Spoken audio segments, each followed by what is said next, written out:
Quando Jesus ouviu que João tinha sido preso, voltou para a Galileia. Saindo de Nazaré, foi viver em Cafarnaum, que ficava junto ao mar, na região de Zebulon e Naftali, para cumprir o que fora dito pelo profeta Isaías: terra de Zebulon e terra de Naftali. Obrigado, irmão. Caminho do mar, além do Jordão, Galileia dos gentios. O povo que vivia nas trevas viu uma grande luz. Sobre os que viviam na terra da sombra da morte, raiou uma luz. Daí em diante, Jesus começou a pregar: arrependam-se, pois o reino dos céus está próximo.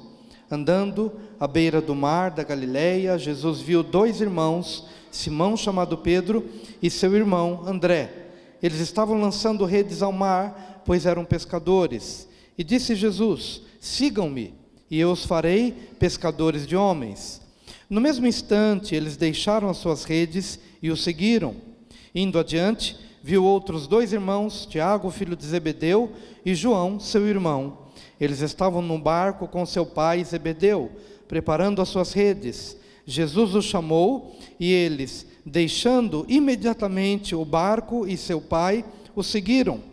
Jesus foi por toda a Galileia, ensinando nas sinagogas deles, pregando as boas novas do reino e curando todas as enfermidades e doenças entre o povo. Notícias sobre ele se espalharam por toda a Síria, e o povo lhe trouxe todos os que estavam padecendo vários males e tormentos, endemoniados, epiléticos e paralíticos, e ele os curou. Grandes multidões o seguiam, vindos da Galileia, Decápolis, me parece que tem mais alguma coisa, isso, Decápolis, Jerusalém, Judeia e da região do outro lado do Jordão. Amém. Pai querido, queremos te agradecer pelo privilégio que temos de expor a tua palavra. É uma honra, é um privilégio, mas é com temor e tremor que nós fazemos, porque reconhecemos que a tua palavra é viva e só ela pode nos dar recursos de alcançarmos a salvação em Cristo Jesus.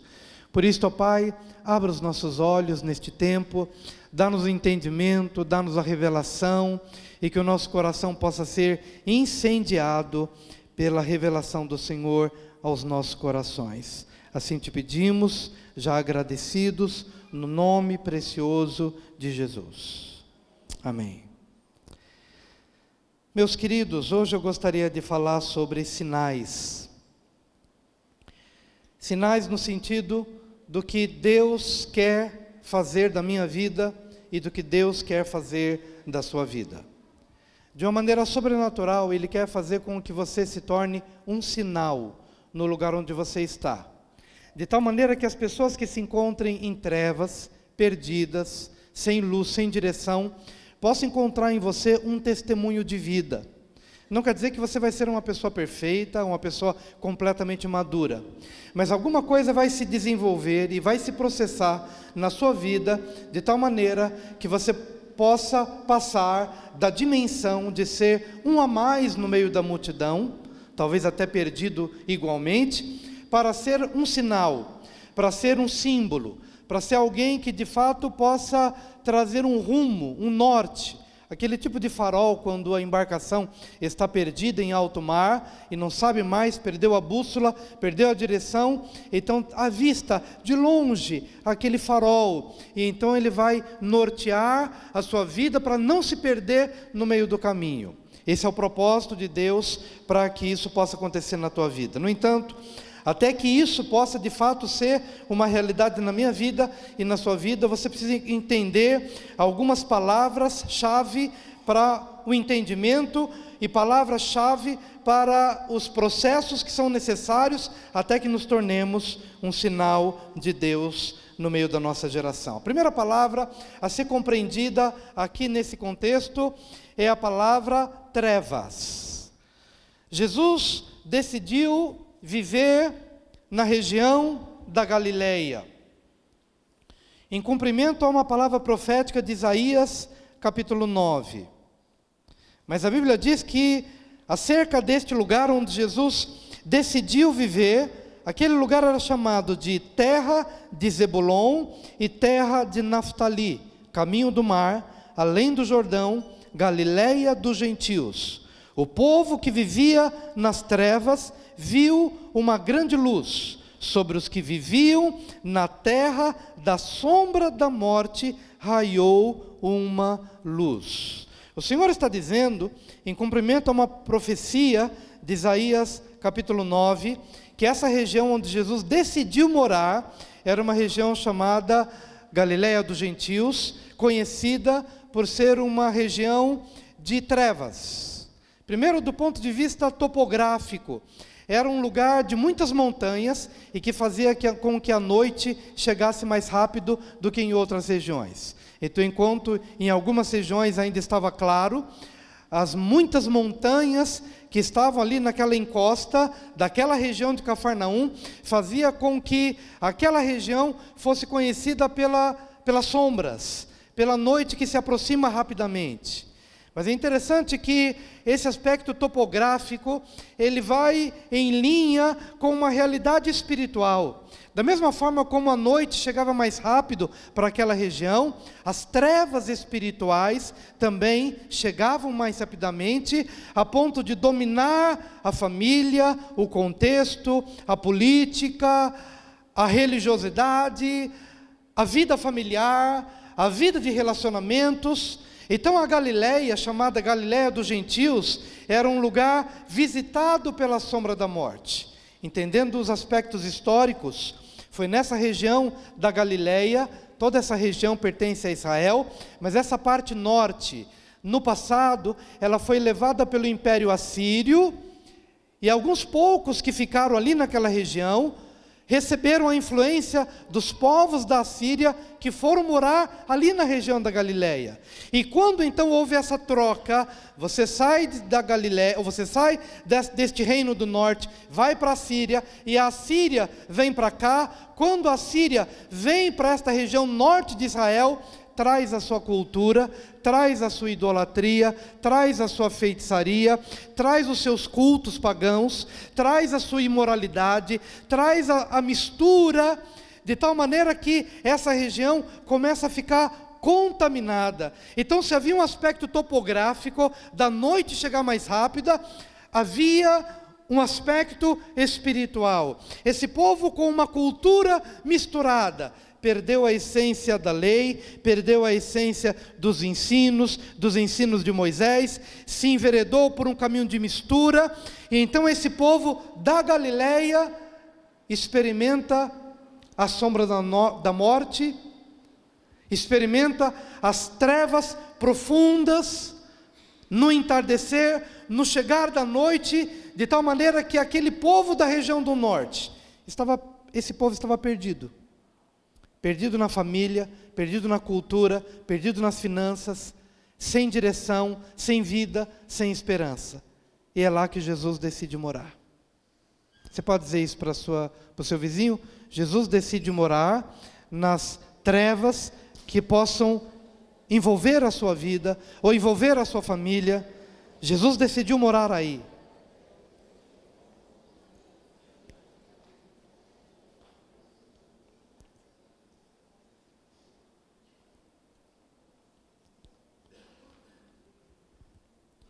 Para a gente entender como é que as trevas entraram ali. Em Isaías 8, porque isso que estamos lendo em Mateus é cumprimento do que vou ler agora. As duas passagens, Isaías e Mateus. Isaías é a profecia, Mateus é o cumprimento. Então, para entender Mateus, precisamos compreender Isaías. Em Mateus, nós encontramos a Galileia dos gentios em trevas, mas a gente não sabe por que ela está em trevas. Eu expliquei o aspecto histórico, mas é aqui em Isaías, no capítulo 8, que nós vamos encontrar a causa deste entenebrecimento, ou dessas trevas. Isaías 8, a partir do versículo 18. Aqui estou eu com os filhos que o Senhor me deu. Em Israel, somos sinais e símbolos da parte do Senhor dos exércitos, que habita no monte de Sião. Quando disserem a vocês, consultem, médiuns e espíritas que murmuram encantamentos, pois todos procuram seus deuses e os mortos em favor dos vivos. Respondam à lei e aos mandamentos. Se eles não falarem conforme esta palavra, vocês jamais verão a luz. Aflitos e famintos vaguearão pela terra. Quando estiverem famintos, ficarão irados, e olhando para cima, amaldiçoarão o seu rei e o seu Deus. Depois olharão para a terra e só verão aflição, trevas e temível escuridão, e serão atirados em densas trevas. Essa é a história da Galileia. Por que a Galileia estava em trevas? Porque no capítulo 8, antes de falar que Jesus iria para a Galileia iluminar as trevas daquele povo, encontramos no final do capítulo 8 a causa: a idolatria e a feitiçaria.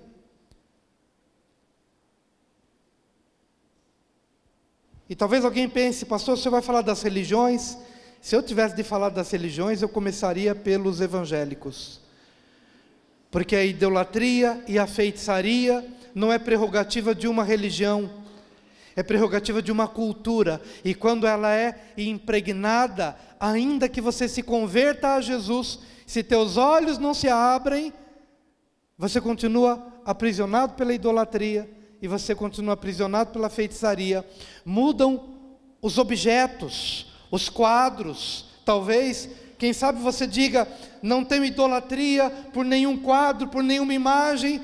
Mas de repente você idolatra o seu carro, de repente você idolatra o seu dinheiro, você idolatra a sua aposentadoria, você idolatra pessoas, você idolatra a si mesmo, seus prazeres, sua vontade, seu querer. Só muda de figura, só muda de nome, só muda de contexto, mas a idolatria, como aspecto cultural, vai se enraizando profundamente na forma de pensar, de agir e de decidir, até que nós tenhamos uma experiência profunda com o Senhor Jesus Cristo. Enquanto alguns dizem: puxa, consulto mortos, necromancia, feitiçaria.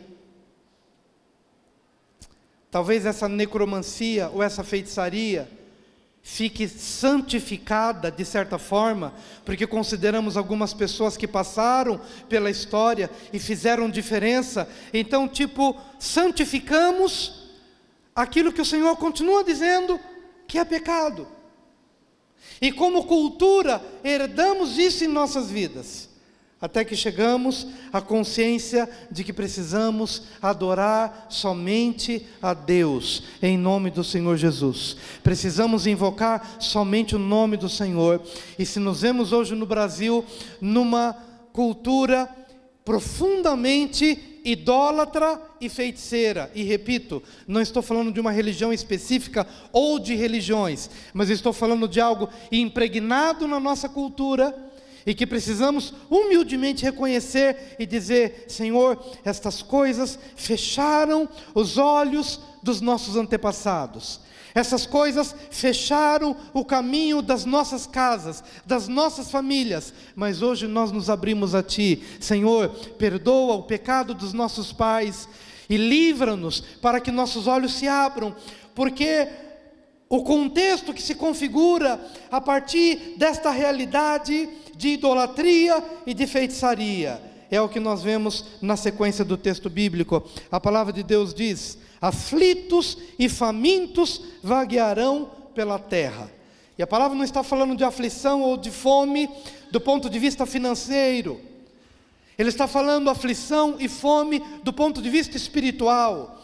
Quantas pessoas têm tudo, conseguem ter uma boa casa, um bom carro, uma boa condição social, mas eles estão aflitos e famintos. Há um vazio existencial, há uma brecha e há um buraco na alma que não se preenche.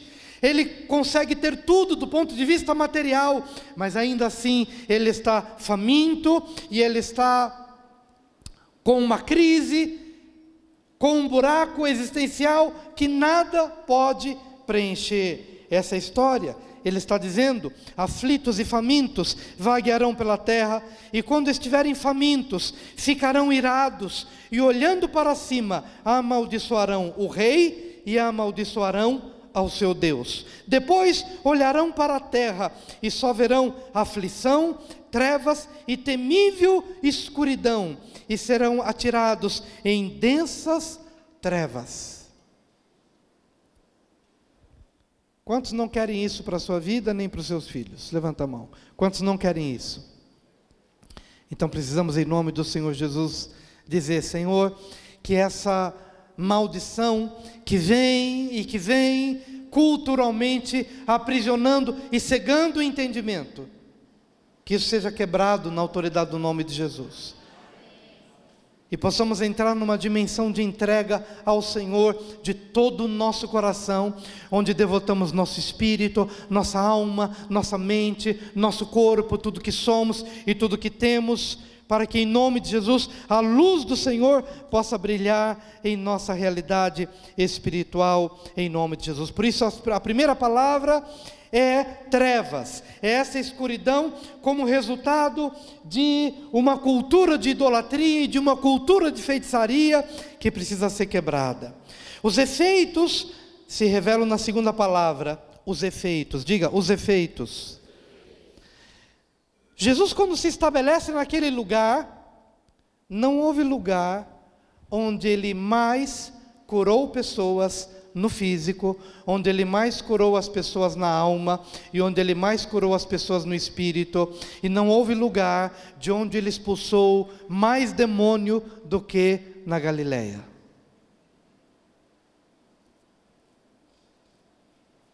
Será que a gente pode conseguir enxergar aqui um efeito cascata?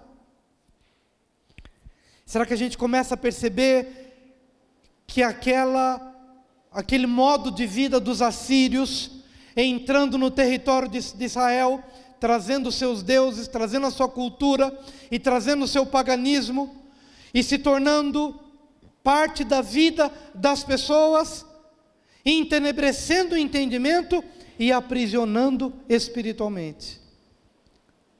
Jesus escolheu o lugar mais difícil, Jesus escolheu o lugar mais tenebroso, Jesus escolheu o lugar que mais precisava. E então, estando naquele lugar, vêm os doentes, de toda sorte. Vêm os doentes, e vêm os endemoniados.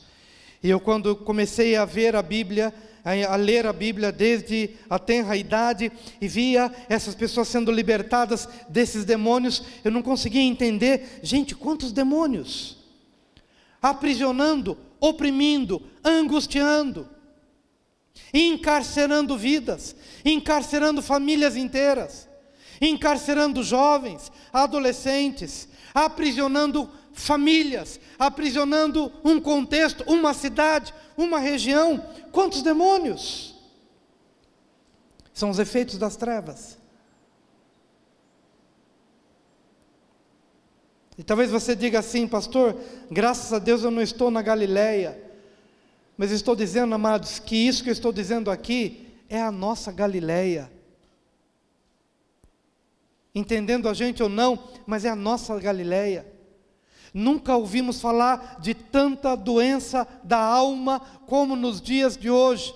Nunca ouvimos falar de tanta opressão como nos dias de hoje.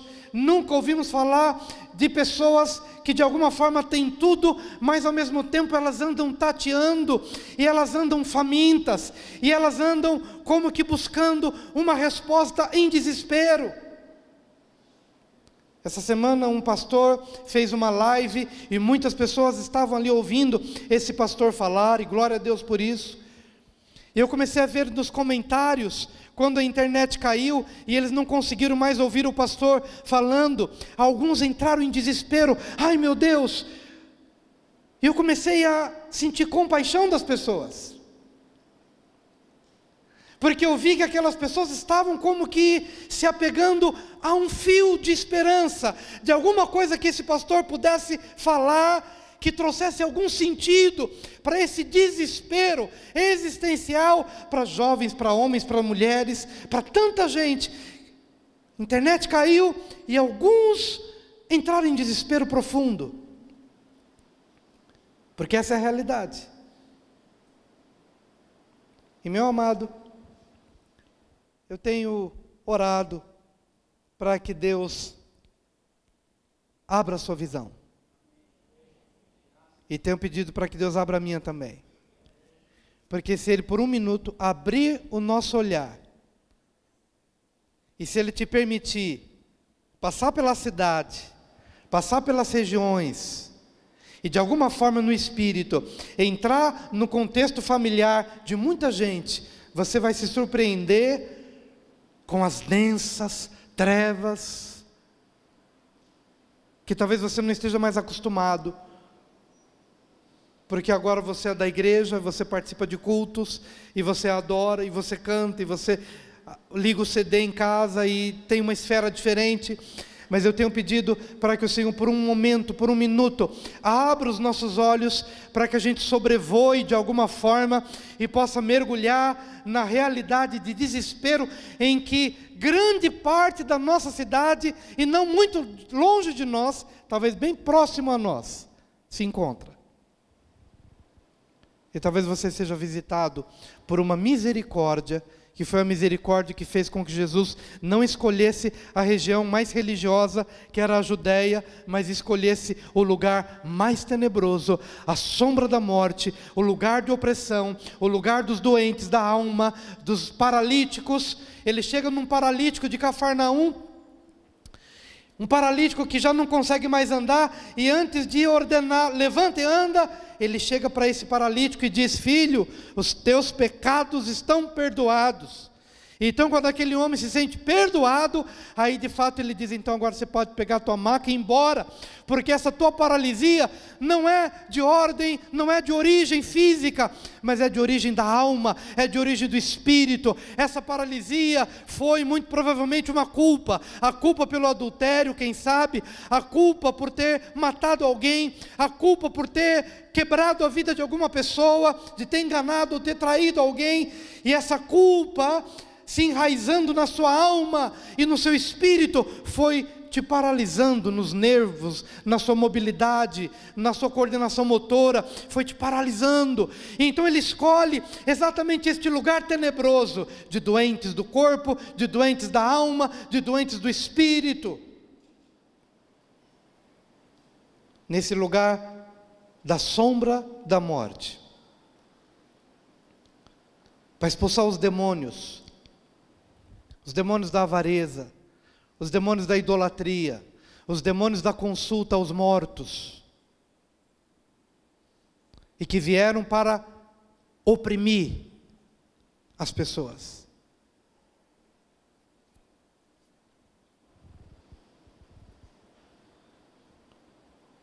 Esses são os efeitos.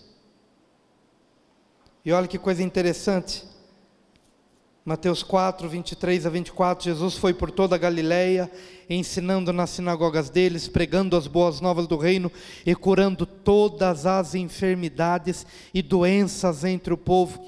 Notícias sobre ele se espalharam por toda a Síria, aquela região que foi instrumento, agora no outro contexto, claro, mas que também a partir dali trouxe toda a cultura para contaminar Israel.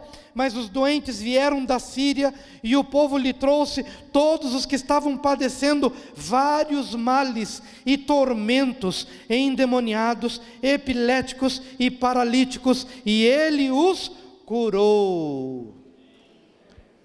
Quero proclamar isso sobre a tua vida em nome do Senhor Jesus. Todas as doenças que vieram como resultado disso, que se impregnou, que se alastrou como gangrena, e que fez parte da nossa cultura, da nossa mente, da nossa forma de viver, e aprisiona a alma, angustia a alma. Estamos proclamando este nível de libertação para a nossa nação brasileira, declarando que o Brasil é do Senhor Jesus Cristo, que não há outro mediador a não ser Jesus, que não há outro nome pelo qual importa que sejamos salvos, a não ser o nome de Jesus. Porque o contrário disso faz da gente, faz da nossa região, faz do nosso contexto uma Galileia confusa e tenebrosa. e doente, e endemoniada.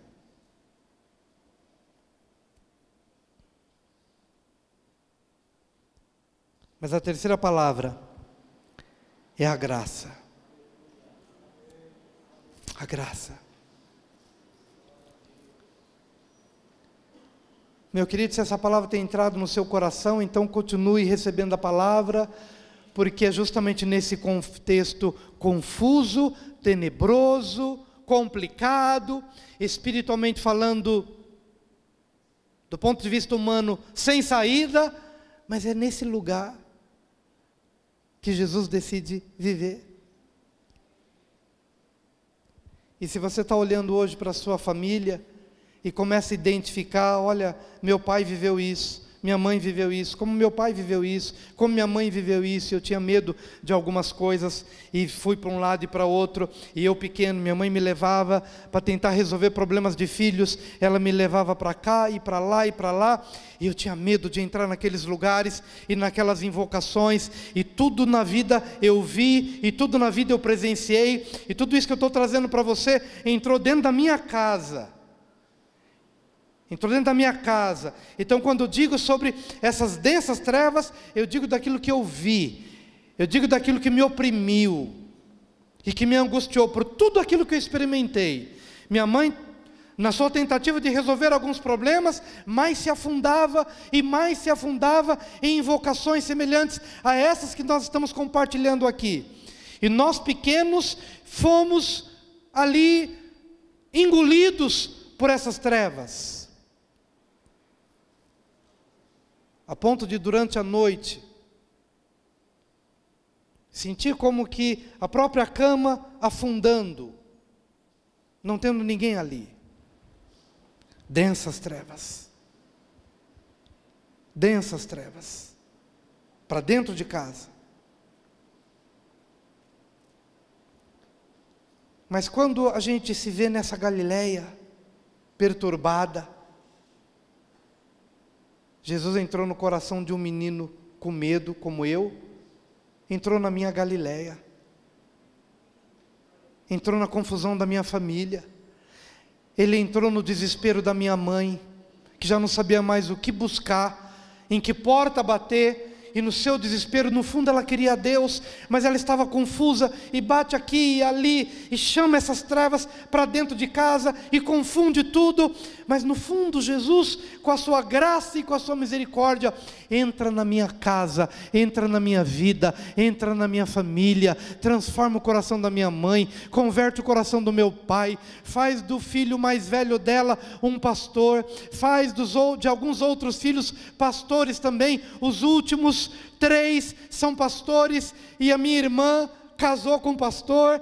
Então Deus vai, e bênção ser pastor, mas também se não fosse pastor seria bênção igualmente, porque o que importa é Jesus entrar na sua Galileia, e Ele entra hoje, Ele entra hoje, Ele entra hoje na sua vida. Você que chegou hoje aqui pensando, puxa vida, realmente é assim que as coisas vão acontecendo, meus filhos começaram a se enveredar por caminhos ruins, por caminhos de trevas, mas Jesus é especialista em entrar nesses lugares complicados para trazer de volta. Então receba essa palavra hoje, não como peso no seu coração, mas como uma palavra de graça, onde você hoje absorve essa palavra que diz: se o Senhor entrou naquela Galileia tenebrosa, Ele entra também na minha vida.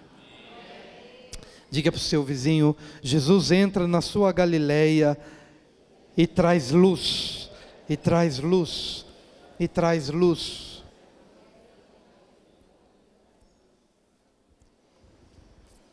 Não importa o nível de opressão, de confusão, seja o que for, não importa.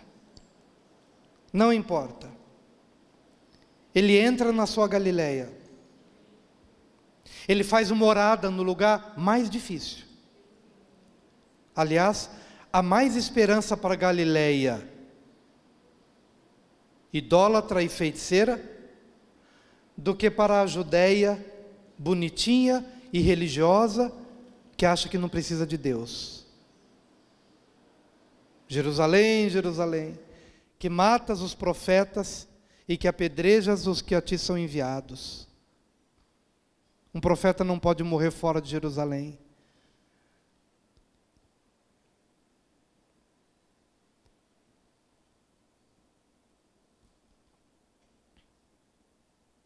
Diga trevas, diga efeitos, diga graça, aleluia, graça.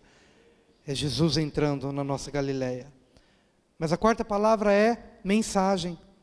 Assim que Jesus ouve que João Batista foi preso, então logo ele volta para Galileia, se muda de Nazaré, que fica na Galileia, mas vai para Cafarnaum, caminho do mar, terra outrora de Naftali e Zebulon, terra de trevas, de sombra da morte, e ele vai lá, e assim que ele se estabelece em Cafarnaum, a sua mensagem é em continuidade à mensagem de João Batista. João Batista está calado na prisão, mas Jesus agora abre a sua boca e faz com que a voz não se cale. João Batista já passou, Jesus também já foi assunto aos céus, mas nos enviou do seu Espírito. E agora a voz sou eu e a voz é você. Você já parou para pensar no privilégio? Você já se viu no lugar de Jesus? Você já parou para pensar que Deus não tem outra pessoa a não ser você? Já parou para imaginar que quando uma voz se cala, outra se levanta, mas quando essa se cala, Deus levanta outros, e esse alguém sou eu, e esse alguém é você? E a mensagem é uma: arrependei-vos, arrependei-vos, arrependei-vos. Ele chega numa Galileia idólatra, contaminada, confusa e feiticeira, que invoca os mortos, ainda que enganada pelos espíritos demoníacos, porque essa invocação, para muitos, não é uma invocação consciente, como na nossa nação brasileira, muitos não têm consciência disso, mas continua sendo pecado do mesmo jeito, até que se destampa o véu, e então a gente consegue enxergar, mas a mensagem é a mesma: arrependam-se, arrependam-se, que haja arrependimento. Um arrependimento como uma mensagem geral, mas quando ela chega na particularidade do meu ser e da minha vida, esse arrependimento geral tem um nome, tem uma causa, tem algo a abandonar especificamente falando. A mensagem era geral: arrependei-vos. Mas quando o soldado vinha para João Batista, tudo bem, eu ouvi sobre a mensagem do arrependimento, mas o que especificamente eu preciso fazer? Então João chegava para ele e falava: você é soldado, então contente-se com o seu soldo, não suborne ninguém, não perverta o seu trabalho, não dê dinheiro em troca de favorecimentos, não. Chegava uma outra pessoa dizendo: tudo bem, eu ouvi a mensagem do arrependimento, mas o que eu preciso fazer? Ok, então você tem 2 capas, então dê uma e fique com a outra, porque em cada uma delas vai se demolindo as estruturas idólatras de cada um de nós, conforme a particularidade de cada um, conforme a individualidade, conforme a realidade específica de cada um. Para a mulher samaritana ao redor do poço, ele fala: você quer água? Então vai, chama teu marido. Senhor, não tenho marido. Pois bem, é por isso que eu pedi que você mandasse, que você trouxesse o teu marido, porque você não tem marido, você já teve 5, e agora está com uma 6ª pessoa, porque você tem uma sede dentro de você, que você não consegue resolver, por isso eu chamei o teu marido, porque este é o teu problema. Quando chega o jovem rico, ele não vai falar de esposa, mas ele vai dizer: você quer o reino? Então vá, venda tudo que você tem, dê aos pobres, e vem e me segue, e terás um tesouro no céu. Por quê? Porque o problema da mulher samaritana é um, o problema do jovem rico é outro, o problema do Wilson é outro, e o seu problema é outro. O arrependimento é geral, mas quando chega na minha vida e chega na sua vida, ele se afunila, ele tem um nome, ele tem uma cor, ele tem uma realidade específica que só você sabe, que só você conhece.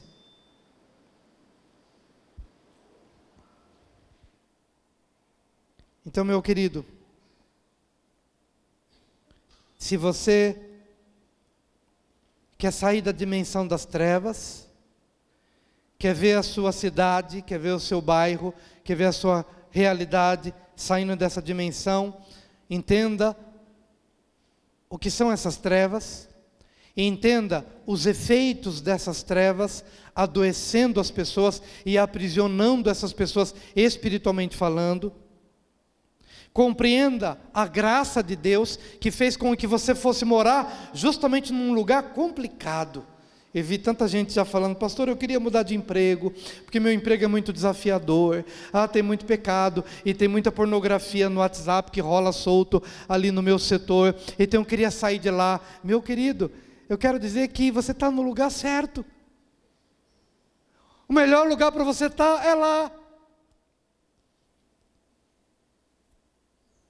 Pastor, eu estou num lugar de muita corrupção.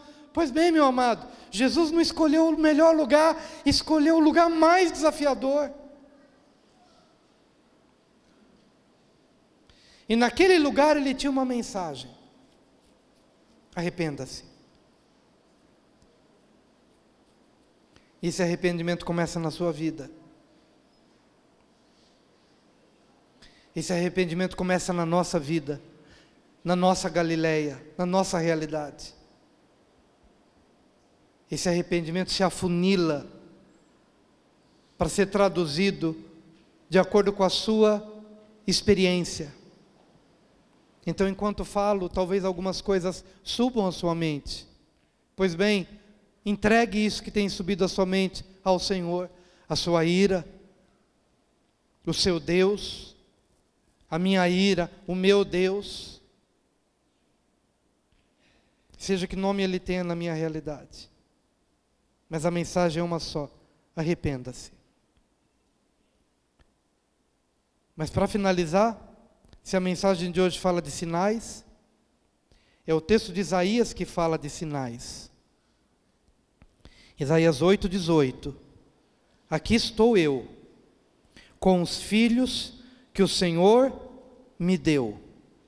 Em Israel somos sinais e símbolos da parte do Senhor dos exércitos, que habita no monte Sião. Repita após mim: aqui estou eu, com os filhos que o Senhor me deu. Em Israel somos sinais e símbolos da parte do Senhor dos exércitos, que habita no monte Sião. Só entendo o que ele está querendo dizer aqui. A profecia de Isaías quer dizer o seguinte: que em meio a essa Galileia conturbada e tenebrosa, havia de se levantar alguém que decidisse morar lá. Esse alguém é Jesus. Só que ele não está sozinho. Lá na Galileia, e lá no mar da Galileia, ele começa a chamar: Pedro, vem. Vem André, irmão de Pedro, vem também. Vem João, vem Tiago. E eles então ouvem o chamado, deixam tudo e seguem a Jesus. Sabe por quê? Porque a única esperança para a Galileia dos gentios em trevas, e a única esperança para a Judeia religiosa, mas sem Deus, era aquele sinal: Jesus e os seus discípulos. A única esperança para esse mundo em trevas, de imoralidade, de idolatria, de feitiçaria e de toda sorte de pecado, bem como a única esperança para uma religiosidade mórbida, para uma religiosidade que não muda nada, que só cumpre rituais. A única esperança era Jesus, com a disposição daqueles discípulos de receberem no coração o testemunho de Deus e o Espírito de Deus, sinal de Deus. Eu queria te perguntar nessa noite: Você está disposto a passar por esse nível de discipulado profundo? Você está disposto a ser este sinal para aqueles que se encontram perdidos? A palavra de hoje é sinal. Tudo que eu disse até agora foi para tentar lhe ajudar e também me ajudar, porque quando a gente vai enxergando isso no texto bíblico, puxa vida, então Jesus começou a chamar os discípulos, por quê? Porque somente a palavra ia impregnada neles, dia após dia, podia trazer esperança para esse mundo de trevas. Sabe, queridos, que esses 4 meses que nós temos vivido de célula de Tiago, talvez esteja sendo um dos momentos mais preciosos da nossa vida. Por mais que tenha sido uma estratégia muito simples, mas algo que de fato Deus nos deu e que nos surpreende pelos resultados. Que resultados? Não de números, porque nem me interesso por isso. Não estou aqui dando nenhuma estatística de quanto é ou de quanto tem. Mas o que me alegra de fato é poder perceber o seguinte: as pessoas começam a chegar e dizer, pastor, interessante, eu ouvi o áudio, e aquilo começou a entrar na minha vida, eu comecei a entender o que é ira. Ouvi um testemunho por intermédio de uma outra pessoa, dizendo que alguém disse para ele o seguinte: escuta, na semana da ira, eu me vi nos meus jogos de futebol, o quanto eu tinha ira enquanto jogava e não percebia, mas a palavra foi pingando, a palavra como goteira foi entrou na mente, entrou no coração, e eu comecei a fazer uma leitura diferente de como deveria viver. E é a ira, é a sabedoria terrena e a sabedoria dos céus. Essa semana, fé e obras, a religião, já falamos, e tantos temas pelos quais já passamos. E a cada áudio que a gente tem que preparar, e oro e busco de Deus para cada versículo bíblico, e preparo, digito, e depois a gente fica ali naquele cantinho para gravar os áudios. Senhor, fala ao meu coração, que a Tua palavra salve a minha alma deste mundo mau. E que essa palavra, uma vez enxertada, seja poderosa para salvar as nossas almas, da Galileia nossa de cada dia, que enfrentamos na loucura deste mundo, que está cada vez mais absorvendo imagens e palavras e modelos, mas que não se coadunam com o que a Bíblia diz.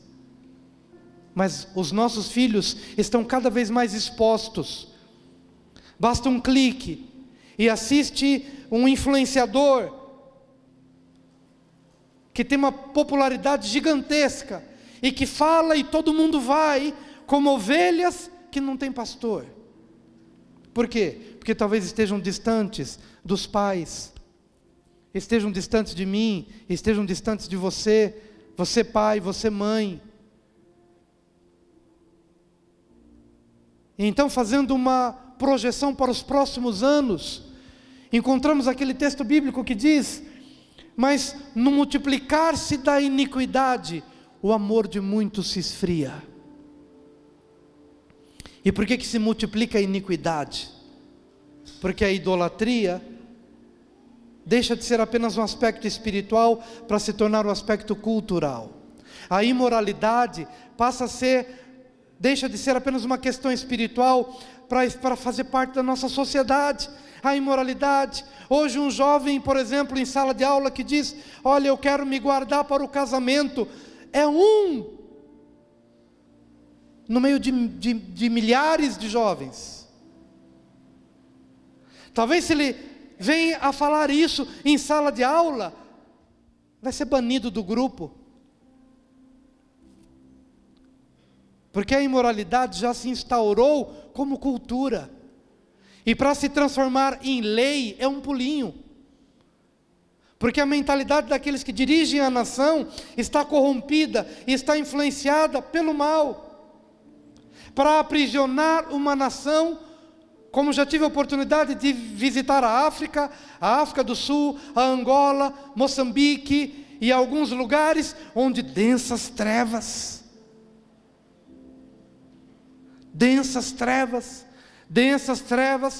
como não encontrei em outros lugares.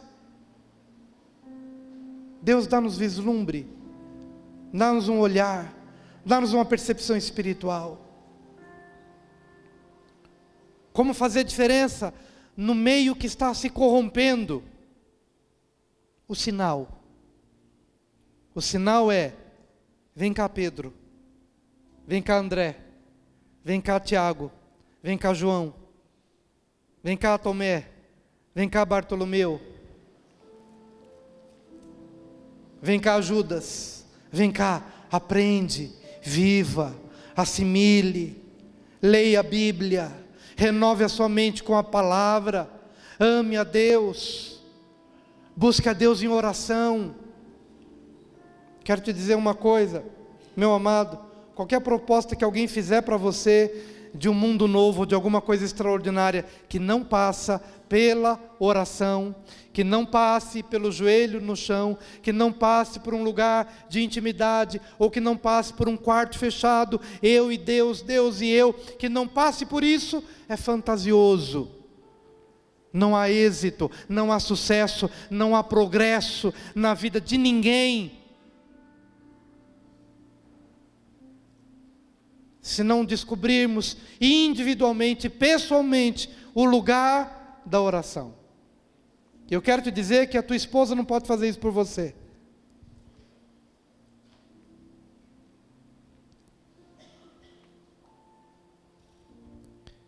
Então, quando Jesus chamou os discípulos, Ele os chamou com base em Isaías 8, 18 e Isaías 8, 16.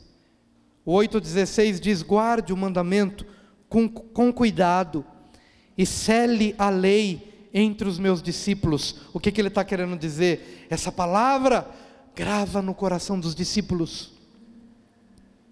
Essa palavra guarda no coração daquele que lhe é próximo, porque será a única esperança que ele tem, que ele terá nesse mundo caótico em que nós vivemos. Guarda a palavra no coração, porque alguma coisa muito forte, muito sedutora poderá enganá-lo. E para finalizar, Isaías 8, 18: aqui estou eu, com os filhos que o Senhor me deu.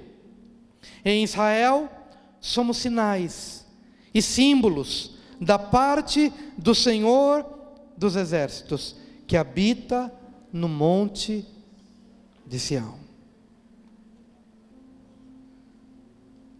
Aqui estou eu, Jesus e os discípulos, mas agora é a nossa vez. Aqui estou eu, aqui está você, nessa cidade, nesse tempo, no limiar da volta de Jesus. Que o Espírito de Deus possa queimar isso no teu coração, de tal maneira que alguma coisa profunda da parte de Deus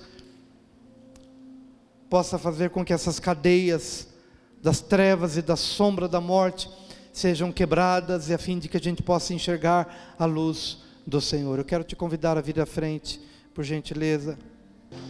Que amor maravilhoso. Enquanto cantávamos esse hino, me lembrei dessa cena. Falei sobre as perturbações demoníacas. Eu e minha irmã pequenos, recebíamos vez por outra meu tio que vinha de fora, mas ele vinha carregado, e tinha noites em que ele realmente tinha as possessões demoníacas, e nós pequenos tínhamos que ser colocados na vizinha, para a vizinha cuidar da gente, enquanto ele em casa quebrava tudo que encontrava pelo caminho, e gritava e se debatia.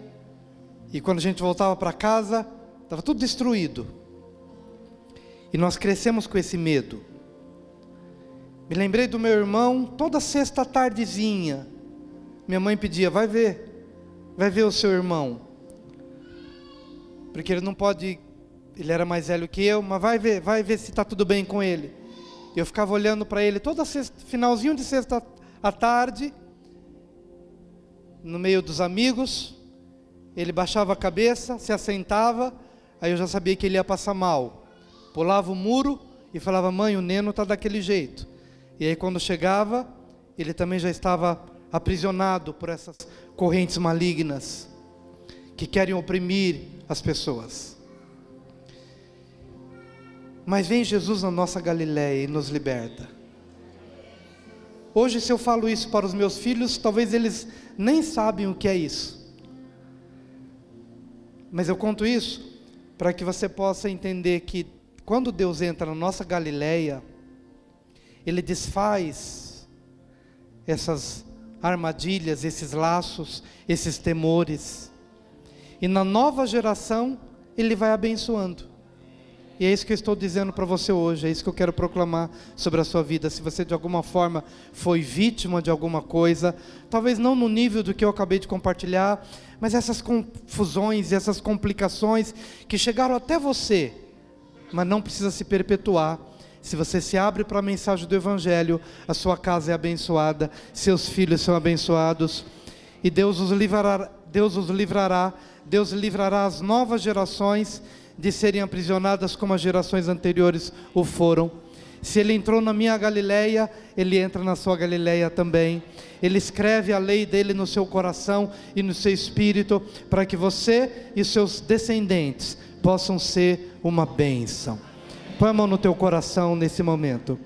Pai, na autoridade do nome do Senhor Jesus, eu ordeno nesta hora, na autoridade que o Senhor nos confere, eu ordeno a todo espírito opressor que bata em retirada agora, espíritos atormentadores, espíritos de depressão, espíritos de melancolia, espíritos de escravidão, toda sorte de vícios, toda sorte de pornografia, de imoralidade, de violência, de ira, de jogos de azar, de avareza, de idolatria, de feitiçaria, de consulta aos mortos. Ordeno agora que bata em retirada dessa família, ainda que tenha vindo de geração em geração, mas a partir de agora, essa geração é abençoada, porque a luz se manifesta no meio das trevas, a luz escala as montanhas e transpõe as montanhas para chegar aos nossos vales,